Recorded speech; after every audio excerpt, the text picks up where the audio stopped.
Our next interview for Beyond the Podium Votes 2020 is with Matt Willhite, state representative serving District 86 for the last 4 years. He is running for re-election as a Democrat. Thank you so much for joining us here, Representative Willhite. Well, thank you, Matt. Thanks for having me. And obviously, it's always good to talk about things that are affecting our community. You have been serving for the last 4 years, so there are certainly a lot of people in Western Palm Beach County that know who you are, but wanted to give just a little bit of a rundown. You're captain for Palm Beach County Fire Rescue, lived in Florida since the age of 9 years old, was born in Michigan, went to school at Palm Beach State, then served in the Navy for 8 years. You're the only active first responder in the Florida State Legislature. Is that correct? It is. There's been some other retired members, but none have actually been working in a fire station one day and working in Tallahassee the next day. So I think it gives me a unique perspective to know what's happening in our streets today and what's going on with not just our fire prevention codes, but our emergency medical services and things such as when we were dealing with the opioid epidemic, when we were running through Narcan, we just couldn't keep up on it and things like that. So it's good to know what's happening, actually be able to speak with what happened yesterday in the streets, basically, like I say, because I'll get off at the fire station one day and be working in Tallahassee the next day.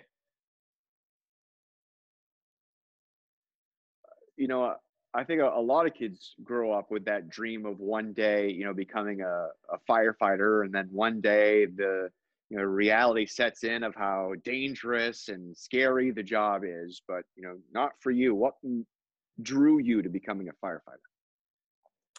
Well, like you say, you watch it on TV, you see a fire truck go down the road and you're intrigued, but the reality for me is many generations of my family have been firefighters. Actually in Michigan right now, my cousin is an active firefighter. Our grandfather was a fire chief. His grandfather was a fire chief, or father was a fire chief. His grandfather. So there's about 5 generations right now in our family. So it's always been something in our like I say, in our family. But also my dad worked as an EMT for an ambulance company in the town I was born in and grew up in Michigan. So I've always been around that. And my mom was a nurse for 30 years. So we've always kind of been around that first responder emergency services field. Give us one good story of being on a call, maybe something that was really dangerous, or where you saved a family or a person. Can you give us a good firefighting story? Well, probably probably one that in the past few years that comes to mind is I ran a call early in the morning. A couple that went to a movie and came home, and a person that shouldn't have been driving went across the line and hit them. And when we got there, we basically weren't sure what the outcome was going to be and didn't think anybody would have survived. And about 6 months later, that couple came to our fire station and had dinner with us. And to see the remarkable work when the doctors told her parents that she would not leave, and to say, your goodbyes to her. And 6 months later, after multiple surgeries, she came to our fire station, had dinner with us, and just to be able to hug that person and them to hug us and say thank you. But it's not the thanks that we asked for. It's that we're so happy to see her alive and be there for her family and hopefully live a very fruitful life with her and her boyfriend. And that's probably the things that makes us want to continue to keep doing what we do. The tragedies are the worst part. And that's why in Tallahassee, I've worked so hard for first responder legislation to help with post-traumatic stress disorder or cancer coverage or things like that. Those are the side effects of the job. And there's not enough good days compared to those bad days that we have, because let's face it, when someone calls 911, they're not calling because things are good. They're calling because there's a problem or something has happened to them and they need our help. Are you still getting calls for cats in trees, or is that just something that doesn't happen anymore? No, it happens. Birds in trees. We actually had the bird did have some fishing line stuck in its mouth. So it was actually stuck in a tree, because that was initially we were like, well, a bird in a tree, that's pretty normal, isn't it? But it actually happened to have a problem too. So yeah, people call us for everything there is. And let's face it, when we had the anthrax scares, we really went into a whole nother realm where we went into the, bombs and chemical bombs and all those different things that we respond to. And other than just firefighting or emergency medical service, we do so much more nowadays. Did you initially turn to politics because you wanted to be a voice for first responders in Tallahassee? Well, I started working when I started working for the fire department. I started realizing that it's elected officials in government that make decisions for what we do, and they're the ones that set our budgets. And I felt like I wanted to not only I should vote, I should want to have my representation, whether it be locally or Tallahassee or Washington D.C. We all should vote, but I understood how it impacted what I did on a daily basis, because everything and how I was funded to do my job was how I was able to provide service to my community. And so I got involved in politics locally in Wellington, and I ran for a local city commission race, and I won that after I served there for 8 years, 2 terms. And then when I was term limited there, I decided to run for state government, which was the state house seat, which I've run 2 elections now. Like you said, I've served for 4 years, and I'm running for my re-election right now. And hopefully I'll continue to serve. And I feel like I think the real proven point that was when I had children, and I have 11 and 13-year-old boys, is that, you can't just say and do things and complain about on TV or sit back and expect something else to happen. You need to have an impact on that. And so I feel like if you really want to truly serve your community, you have to be willing to sacrifice or give. And so whether it was through the fire department or the military or elected office, I'm trying to show them and set the example for them that if we want to make our community and our country a better place, we should be a part of it. Matt, just to quickly follow on something that the representative said, would you mind, sir, could you expand for us a little bit on what you think should be done better for first responders in Tallahassee, things that you're fighting for in that respect? Well, I think in the last few years, we've actually been able to accomplish quite a few things that lingered out there for many years. And we recognize that cancer, although we tried to do every precaution we could take, such as everyone thinks, oh, you'll get lung cancer. Well, no, we wear air packs for that. So when we go into a fire, the air that we're breathing was filtered and contained somewhere else, and we breathe that. But what we didn't really realize is how the effects of the chemicals and byproducts of burning are absorbed through your skin. Just like if you go out and run right now, you'll start to sweat because your pores open. Well, we do that in our gear, but what happens is all that soot or that chemical starts to stick to our skin, and it gets absorbed back into those pores. And so we've taken a bold step and offered cancer protection under the workers' compensation system in Florida. And funny enough, South Carolina just passed a law that almost mimicked our language here from Florida. So that's how the effect of Florida is actually affecting the rest of the firefighters in the country. Like I say, when we passed post-traumatic stress disorder coverage, the military took years and years and years to finally recognize that in battle, soldiers were seeing things and having to deal with things that they were going to have to deal with for the rest of their life. Well, that's happening in the streets in America right now. First responders are responding to shootings and stabbings and fires and people being burned or family members dying, having to notify a family member that someone has died. That doesn't happen to everybody. People, when someone dies, they hear it maybe from the clergy, or they go to the funeral home, but there's a lot that happens before that to deal with people and the body and people and things that happen, and have to, identify the fact that someone has passed away, and then have to go to the next room and tell a family member of someone that's 65 years old and they've been married for 30 years that their family member has died unexpectedly. And so, those are the things that first responders deal with each and every day. And so that's something that's really offered a great benefit to firefighters. Actually, all first responders, because imagine our police officer having to stand out on the street corner in a very dangerous situation and having to take someone's life. And so that is traumatic. Not everybody does that. And so they have to deal with that. And so we've offered that.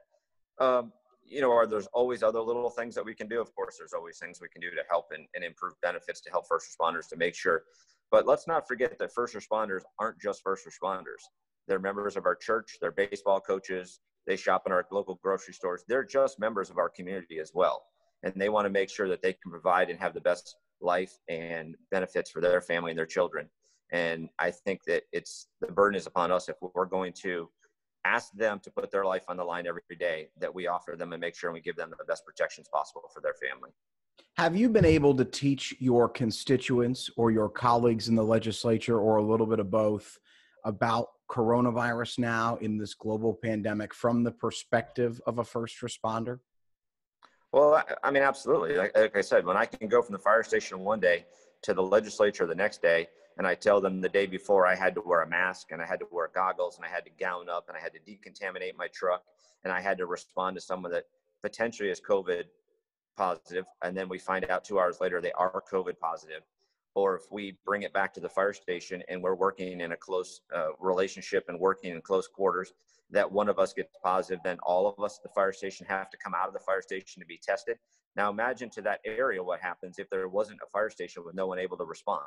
So then we have to call in other people, and we can only fill these seats for so long before it becomes the real true burden on the system too. So every precaution with PPE that we can get is absolutely needed. I mean, I understand that everything has a cost, but think about the cost of losing an entire fire station to COVID that now isn't able to respond to the community. Or think about it when you call 911 because you've been in a car crash and you need a police officer to respond to you, and they're not there to come because they're dealing with COVID. So it absolutely is.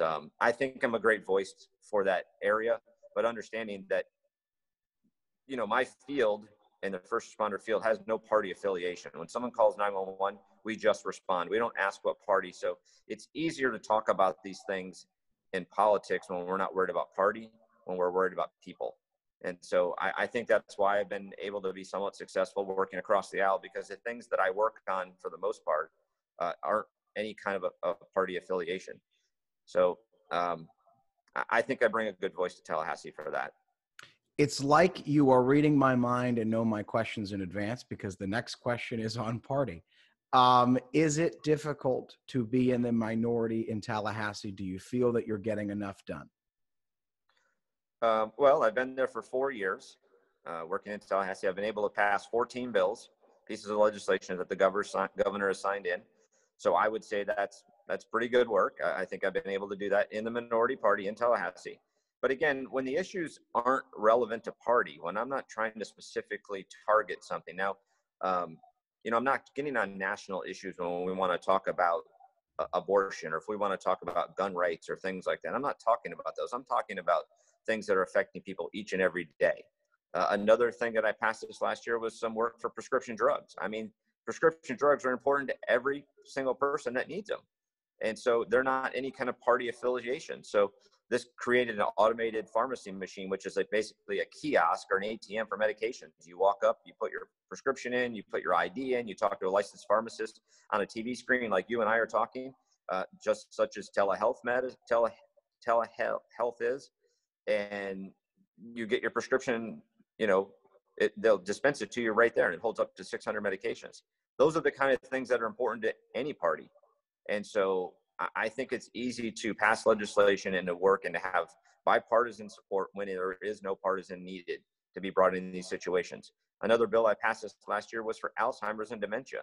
And so I created with a Republican colleague of mine, Scott Plakin, we created a dementia Alzheimer's director under the Department of Health for the state of Florida. There's 550,000 people right now in Florida diagnosed with Alzheimer's. I don't know any kind of party affiliation those 550,000 people have. And so when we're able to create good legislation that works for Floridians, it's easy to get things done in Tallahassee. It's when you get bogged down on those small issues that you just want to fight about. And I don't think fighting is what the American people or the Floridians really want. Matt, I'll throw it back to you. I've got some at the tail end, but I know that we interrupted your questions. Now, do you feel like there are people that are sitting around you in Tallahassee that are there just to fight for those partisan issues and almost enjoy going to be a part of that fight? I don't really think anybody gets in politics to enjoy fighting. I think they believe that they have issues that are truly important to them or their constituents, because obviously Florida is a diverse state. If you go to Dade, Broward, and Palm Beach County versus the Panhandle, it's diverse, it's different. And so we have different needs in different parts of the state. And so when 120 different people from around this, as I say, very diverse state come together, they're going to be different views and different thoughts. And I think that they believe that they are not fighting, but they're working to have their issues answered in their area and what's needed. Look at the coronavirus. Dade, Broward, and Palm Beach had different standards.